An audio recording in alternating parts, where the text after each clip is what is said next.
So glad you're back. I've got a crazy tale for you today. I am moving you to the guest cottage before the end of the month, Eleanor, because Chloe needs the main floor for her new design studio. That was the sentence my husband of 40 years delivered while standing casually in my kitchen. He was wearing a custom Italian suit that cost $4,000, smelling faintly of expensive scotch and extreme arrogance. I was holding a simple wooden spoon, slowly stirring the rustic pasta sauce I had been making from scratch for 3 hours. He did not look at me when he said it. Instead, he checked his heavy gold watch, dismissing my presence with the clinical detachment of a corporate layoff. "We are restructuring the main house properties," Arthur continued smoothly, scrolling through a message on his phone with a detached smirk. "It is just a practical business decision. Eleanor, try not to make it overly emotional." I looked around my kitchen. The home I had meticulously designed, paid the original down payment for, and relentlessly maintained for 38 years was being handed away. But what Arthur did not know was that the real restructuring had already begun months ago. And the massive financial foundation he thought he stood upon, the one he paraded around the country club, was about to turn to absolute dust under his expensive leather shoes. Before we go any deeper into the 40 years of secrets leading to this kitchen confrontation, please hit the like and subscribe button. I want you to drop your location and current local time in the comments below right now. This story is for anyone who has ever been pushed into the shadows by someone who stole their spotlight. I would love to see exactly where you are listening from and what time it is in your part of the world while we embark on this deeply necessary reckoning together. I felt something inside my chest quietly shatter, like a delicate porcelain teacup falling onto a thick luxury carpet where it makes absolutely no sound until the damage is irreversible. I did not scream, weep, or throw the heavy wooden spoon at his $4,000 imported jacket. I simply reached over, turned off the gas stove with a practiced flick of my wrist, wiped my hands neatly on my apron, and looked directly at the man I had built a legacy with. "You are giving my home to your 32-year-old secretary?" I asked, keeping my voice perfectly level and entirely devoid of the hysteria he was clearly expecting.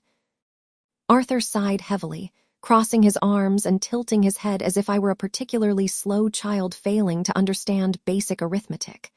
"Chloe is an executive design consultant now. Eleanor, not a mere secretary. Try to keep up with the modern times." He poured himself a glass of $70 Cabernet, the exact vintage bottle I had thoughtfully purchased for our upcoming anniversary. "You will be much more comfortable in the quaint guest cottage anyway," he added dismissively. "It is extremely quiet, and you will not have to deal with the noise of the sophisticated corporate dinners Chloe, and I will be hosting in the main dining room. And before you start any dramatic nonsense about divorce settlements or attempting to split the company," Arthur announced casually, "let me be perfectly clear. There will not be any of that." I stood perfectly still by the cooled stove, my hands folded neatly in front of my domestic apron. "Is that so?" I murmured, watching him straighten his expensive silk tie in the reflection of the stainless steel microwave. "Yes," he smirked, looking oddly triumphant. "I am not filing for divorce.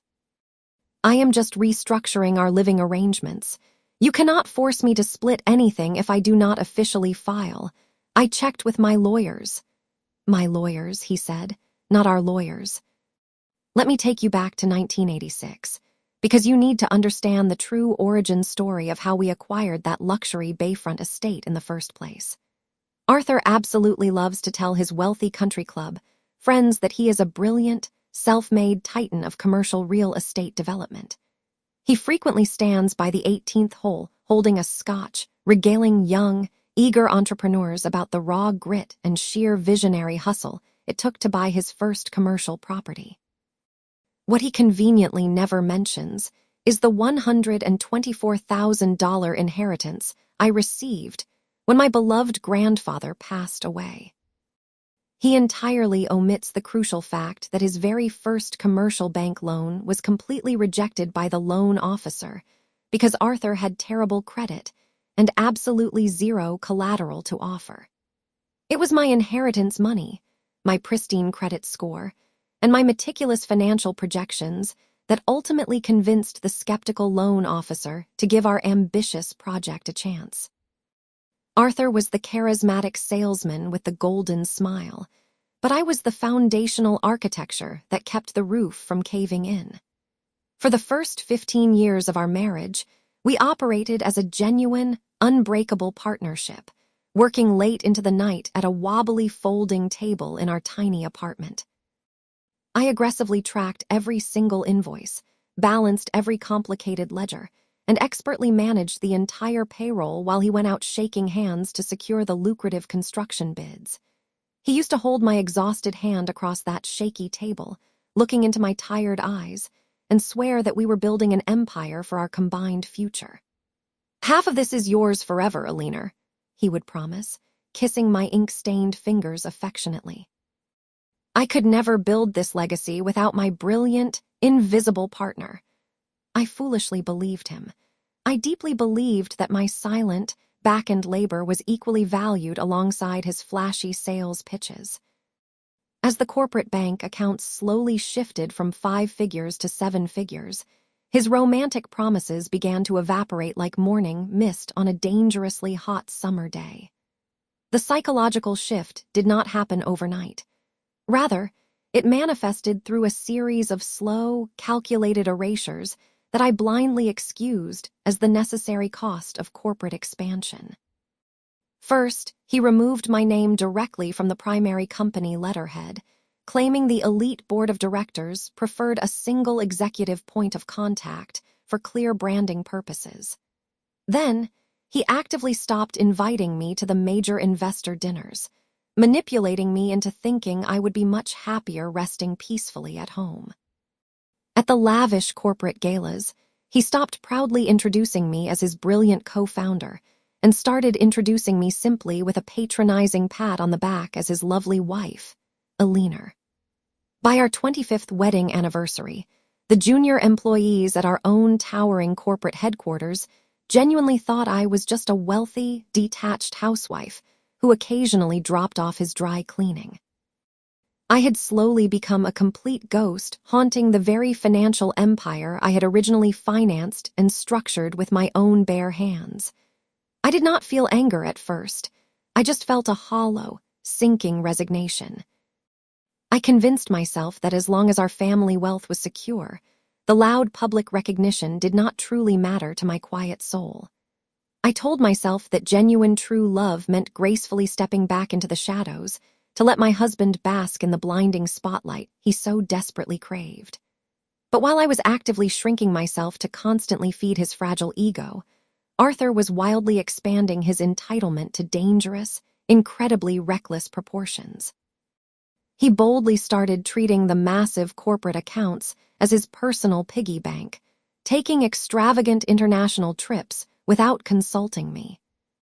The real degradation started 3 years ago, when he hired Chloe directly out of a junior administrative role at a rival firm. Arthur insisted he urgently needed a young, energetic executive assistant to aggressively modernize the company's supposedly archaic filing systems. I thought absolutely nothing of it until I noticed the small, quiet invasions of my personal boundaries and household authority. It started with Arthur ruthlessly moving my antique grandmother's writing desk out of the main home office, immediately replacing it with a sleek, soulless modern workstation specifically for Chloe's comfort. Then came the complete, systematic takeover of our social spaces and the total invalidation of my domestic opinions. Chloe boldly began selecting the expensive caterers for Arthur's corporate parties, completely brushing aside the local, family-owned businesses I had faithfully patronized for over 20 years. When I attempted to politely correct her gaudy floral choices at a spring gala, she smiled at me with devastating, youthful condescension. "Oh, Eleanor," she purred, placing a manicured hand on my cashmere sleeve. "Arthur specifically asked for a more vibrant, youthful aesthetic this year. We want to avoid looking horribly dated." 4 months before the kitchen confrontation, Arthur crossed a financial line that completely shifted my internal perspective from profound hurt to aggressive defensive mode. I was at the local gourmet grocery store, attempting to pay for my usual weekly household supplies, when my primary platinum credit card was suddenly and shockingly declined. The young cashier looked at me with polite pity, suggesting I try another payment method while completely ignoring the growing line of impatient shoppers behind me. Humiliated, I called the bank from my quiet car, only to be politely informed that the primary account holder had slashed my credit limit to a mere $500. Mr. Vance formally authorized the extreme reduction yesterday afternoon, the bank manager explained gently over the phone. He cited unauthorized personal expenses and an internal family financial restructuring. $500. After I had literally given him $124,000 to jumpstart his entire existence. I drove home perfectly calm, completely sobered by the cold reality of my incredibly fragile situation. I found Arthur carelessly hitting expensive golf balls in the backyard simulator, a thick cigar clamped firmly between his teeth. My silent deadline was officially, permanently set in stone. I opened my secure laptop the very next morning, while Arthur was supposedly playing his early round of executive golf with high-level investors. Over 30 years ago, I had personally installed the fundamental back-end accounting software, meticulously configuring it for remote, read-only administrative access.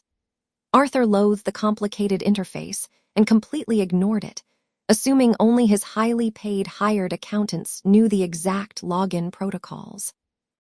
I swiftly typed in the master passcode I had memorized decades ago and ruthlessly pulled the master ledger for the last 4 fiscal quarters.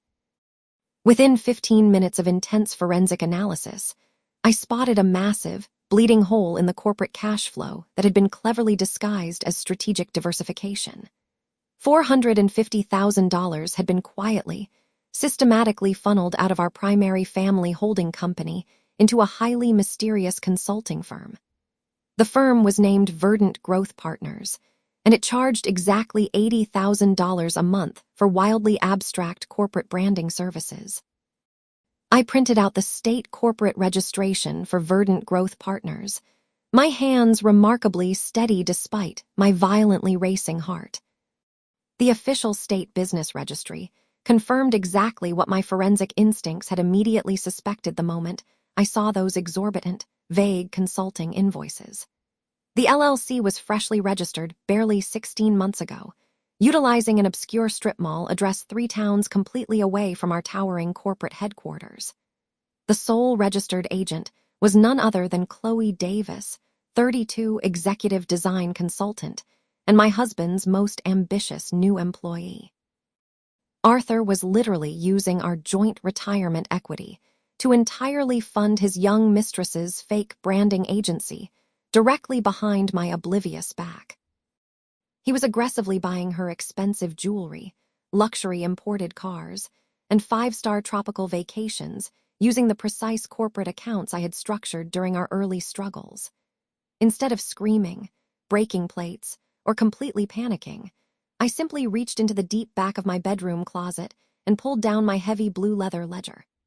For the next 6 weeks, I actively became a ghost haunting the very financial corridors my arrogant husband mistakenly thought he totally controlled.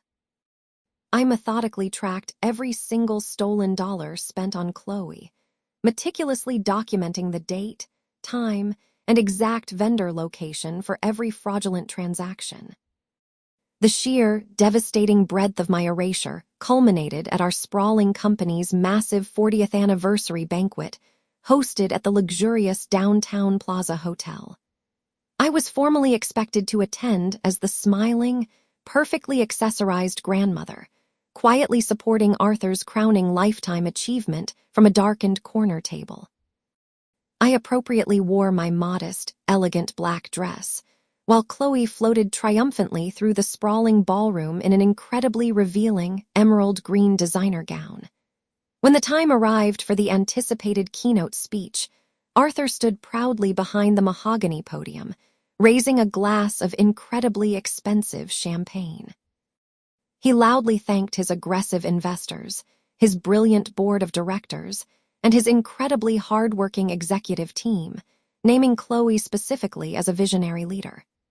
He spoke for 22 minutes straight, dramatically recounting the grueling early years of the company and the massive personal sacrifices required for ultimate success.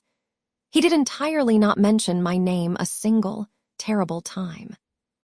I sat perfectly still at table number 4, a polite, frozen smile plastered tightly across my face as the entire audience blindly applauded his supposed solitary genius. Not one single person in that massive, echoing room knew I had literally sold my beloved grandfather's coastal property to keep this exact company from complete bankruptcy. When the elaborate speeches formally concluded, a young, intensely ambitious developer eagerly approached our table, aggressively trying to secure Arthur's future investment capital. He handed his glossy business card directly to Chloe, mistakenly yet understandably assuming the vibrant young woman in emerald green was the primary decision-maker. "Are you Mrs. Vance?" the young developer asked Chloe respectfully, flashing a bright, incredibly eager smile toward her expensive dress.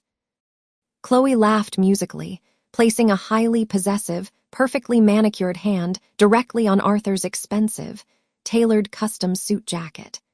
"Oh, I just handle all his most important business decisions now," she purred loudly, shooting a deeply mocking glance toward my completely silent corner.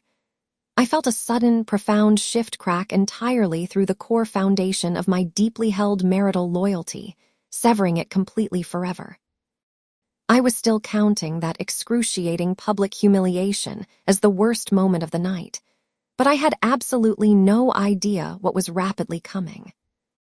If you have ever smiled politely through grinding humiliation while quietly planning your escape, pause the video right now and hit the like button.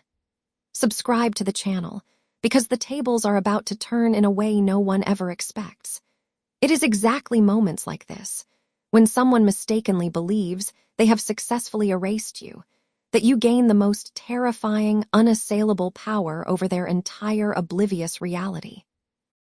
Drop a "still here" in the comments if you know exactly what that cold clarity feels like. When we finally arrived home from the agonizing banquet, Arthur immediately poured himself a harsh scotch and completely ignored my apparent exhaustion. "You were deeply embarrassing me tonight, Eleanor," he slurred aggressively, pointing a heavy crystal glass directly at my tired, incredibly pale face. "You stood in the corner all night looking like a miserable old librarian while Chloe actually worked the room and secured the corporate optics." I didn't feel anger at that precise moment. I felt something colder, something remarkably clear. It was the feeling of a heavy steel door slamming completely shut. I did not scream like a hysterical woman. I did not throw the beautiful crystal champagne flutes or pack a dramatic overnight bag in a panicked, chaotic rush. Instead, the very next morning, I began the meticulous, entirely calculated process of securing my financial arsenal completely behind safely closed doors. I visited the First National Bank downtown, descending purposefully into the quiet, heavily reinforced underground vault where we formally kept our most sensitive security documents. I specifically bypassed the joint safety deposit boxes and confidently accessed a private, grandfathered box registered exclusively under my original maiden name. Inside rested the original, heavily notarized copy of the 2008 Irrevocable Corporate Trust, a powerful document Arthur honestly thought was completely destroyed permanently. During a massive, highly publicized liability lawsuit 16 grueling years ago, Arthur had deeply panicked, terrified of suddenly losing his entire commercial real estate empire instantly. To legally shield the lucrative assets completely, he formally transferred the overarching holding company entirely into my exclusive legal name absolutely forever. He completely forgot about the ironclad trust the moment the aggressive lawsuit was quietly settled out of court 3 grueling years later.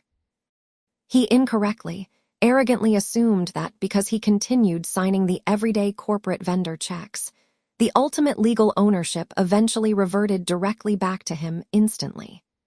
I placed the pristine, yellowed trust document carefully inside a thick manila envelope and slowly, purposefully closed the incredibly heavy vault door securely.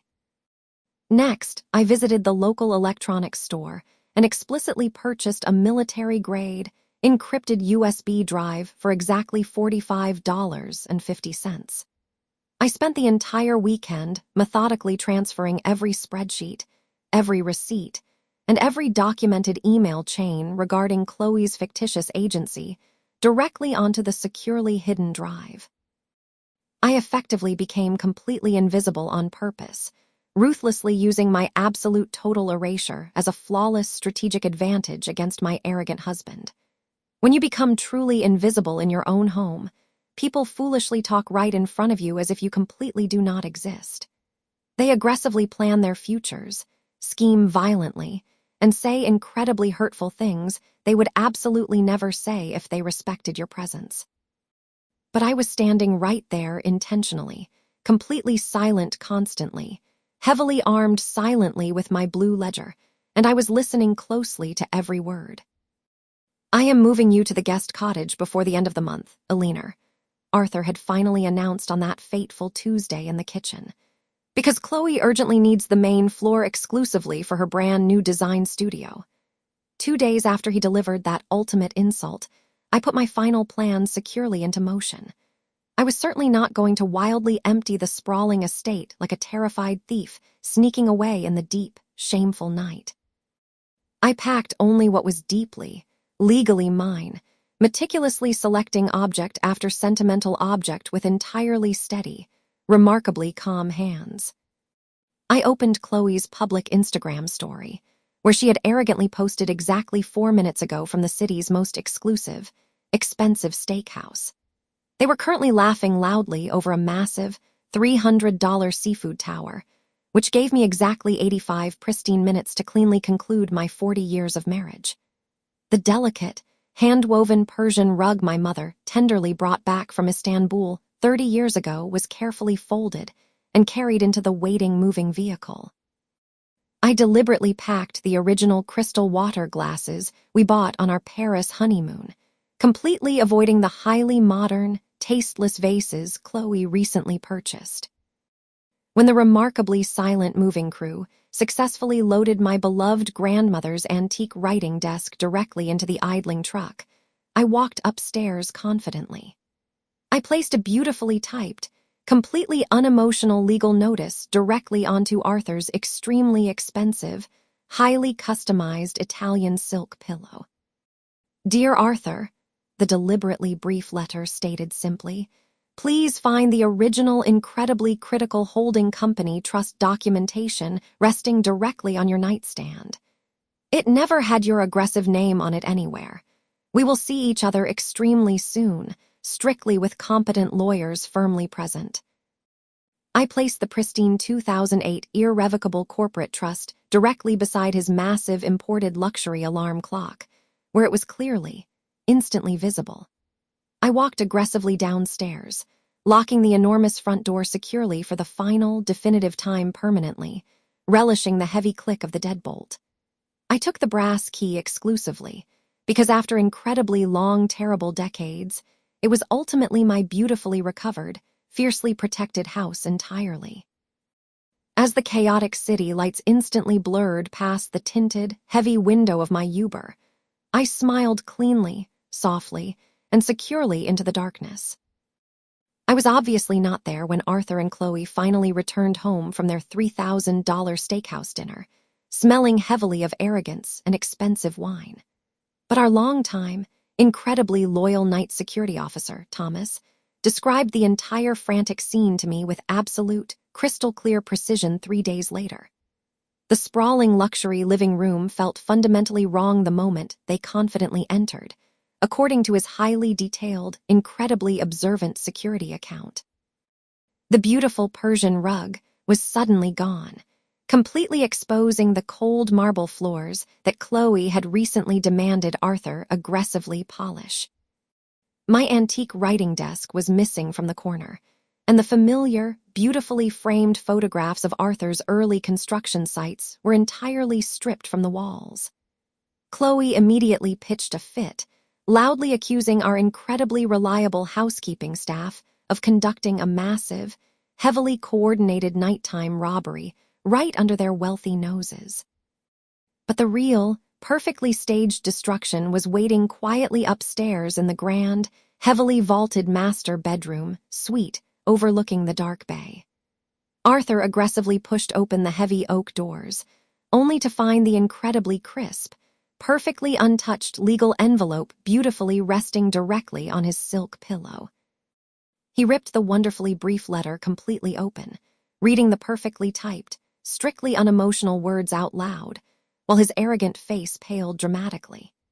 He dropped the incredibly terrifying paper instantly and lunged frantically toward the imported quartz nightstand directly beside his sprawling empty bed.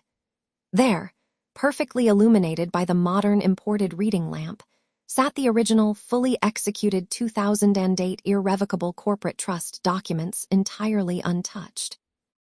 The exact, fatal documents that legally stripped him completely of the massive real estate empire he aggressively paraded around as his profound personal achievement. By 8 o'clock the next morning, my silenced phone had registered exactly 42 desperate, panicked missed calls directly from an unhinged Arthur. There were exactly 23 erratic WhatsApp messages, aggressively alternating between incredibly forceful legal threats and utterly pathetic, desperate emotional begging. 4 extremely panicked texts arrived directly from Chloe, stupidly demanding that I immediately return the supposedly stolen corporate property directly back to the office instantly. I did not open a single one of those desperate missives, completely refusing to engage with their aggressive, entirely unearned entitlement today. Arthur thought he could bully a retired 64-year-old woman into quietly signing away her entire life's work, just so his young mistress could have a larger studio. If you are thoroughly enjoying seeing an arrogant narcissist stumble straight into a brilliantly executed, legally binding trap, hit the subscribe button right now. The boardroom showdown that happens next is the exact moment his 40-year illusion completely shatters into dust. Stick around for the confrontation, because Arthur's reaction is exactly what true karma looks like in the vicious corporate world. The downtown corporate branch of the First National Bank possessed an incredibly intimidating, heavily paneled boardroom reserved exclusively for massive executive negotiations. Arthur was already sitting nervously at the long mahogany table when my shark lawyer Sarah and I calmly walked through the heavy double doors precisely on time. He had arrogantly brought his 88-year-old father, Robert Vance, intending to use the respected company founder to forcefully guilt me into immediate legal submission. Chloe sat defensively directly beside Arthur, furiously typing on her pristine silver tablet while shooting massive, incredibly hostile glares in my immediate direction. Robert sat rigidly formal at the absolute head of the table, his antique cane resting entirely still as his sharp, deeply ethical eyes watched me enter.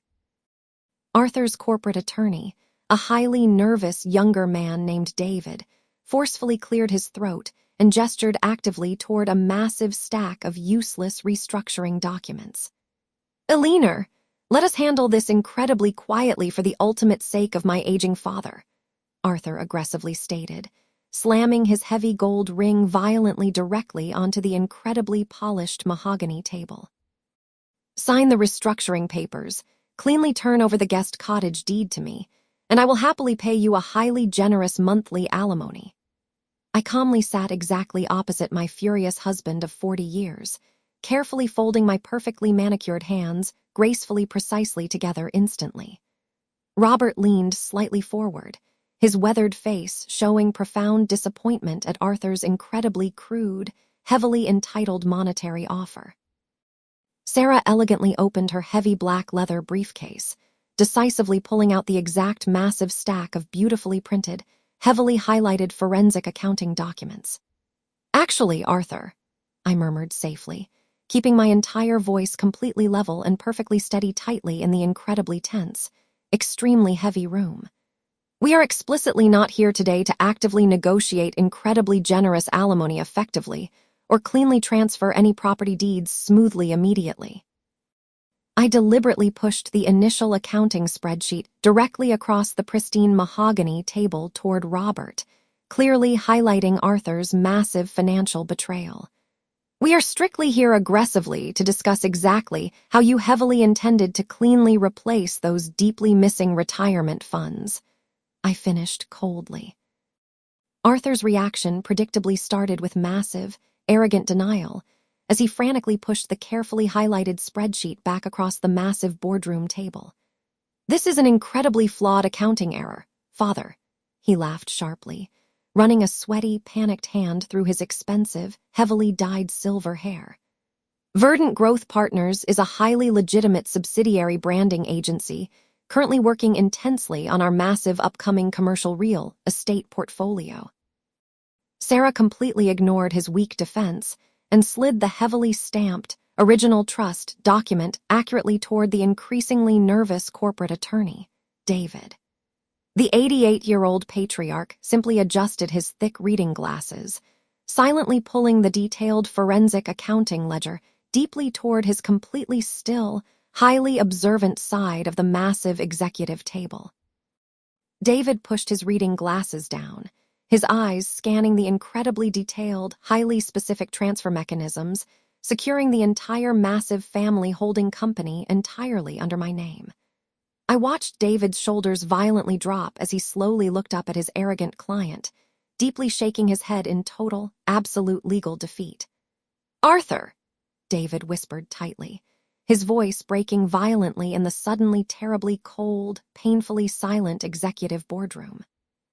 "She legally owns absolutely everything. The company, the major properties, the vital accounts. All of it is held exclusively in this specific trust." Robert Vance continued reading the embezzlement ledger, his ancient hands violently trembling with absolute pure rage. Arthur lunged forward wildly, roughly snatching the yellowed, heavily stamped legal paperwork directly out of his own devastated attorney's shaking hands. I watched the incredible cascade of terrifying realization fall heavily across his wildly arrogant face in perfect, excruciating slow motion. First came absolute, staggering confusion as he read his own careless signature from 2008, permanently finalizing the complete, massive corporate asset transfer to shield his wealth. Then came the profound, aggressive shock as the absolute reality of his incredibly vulnerable, totally penniless financial situation finally crashed violently down upon him.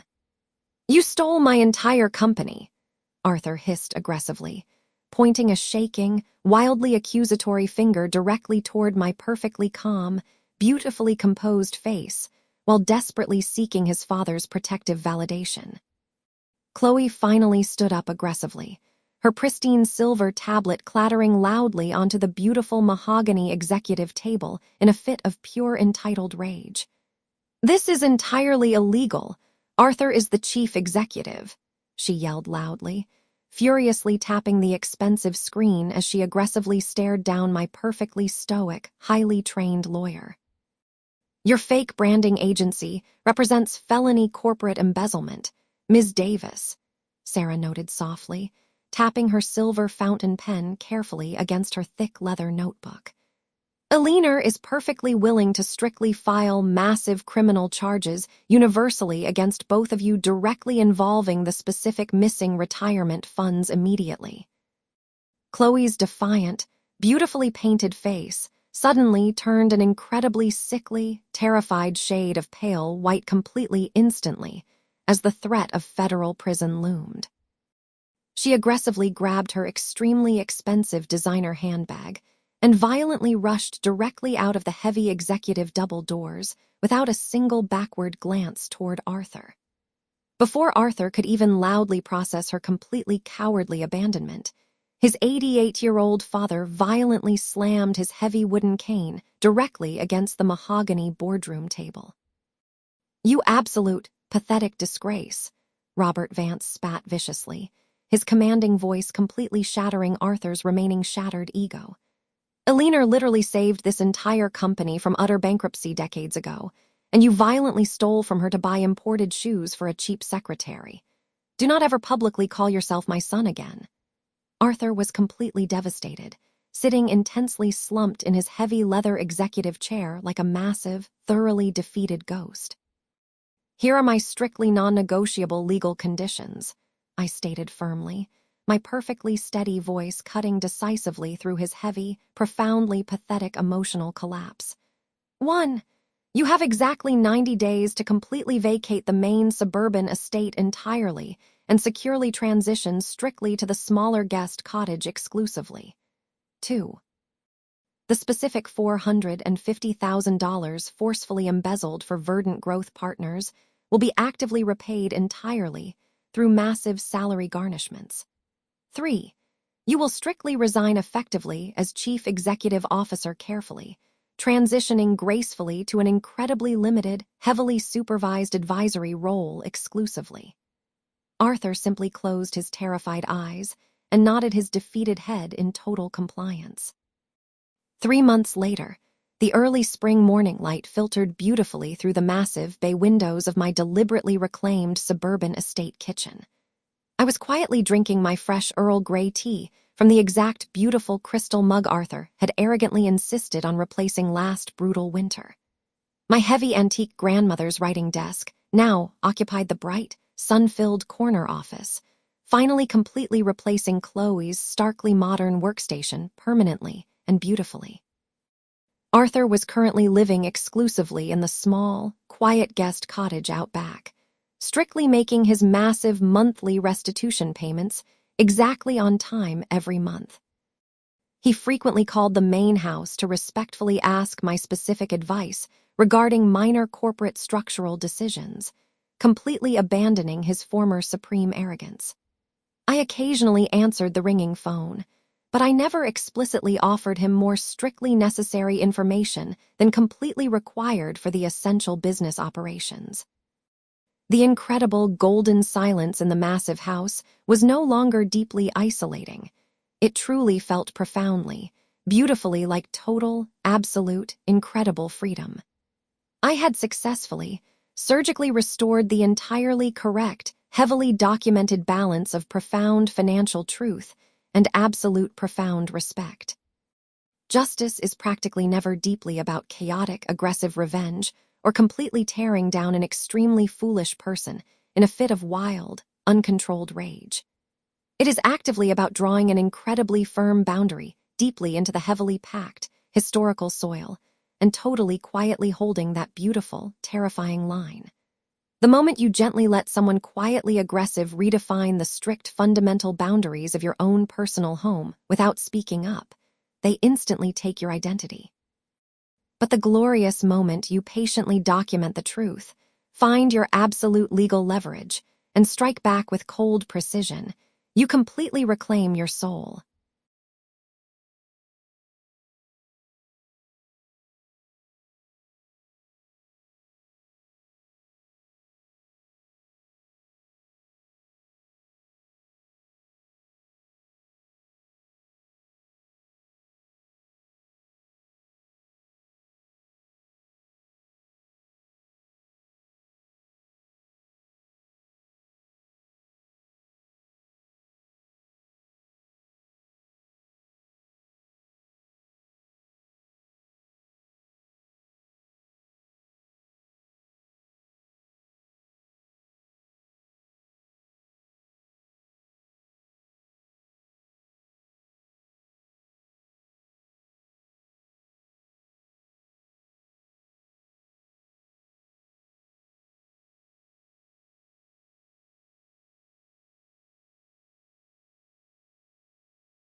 I hope you enjoyed this wild story. Don't forget to subscribe for more. See you in the next one.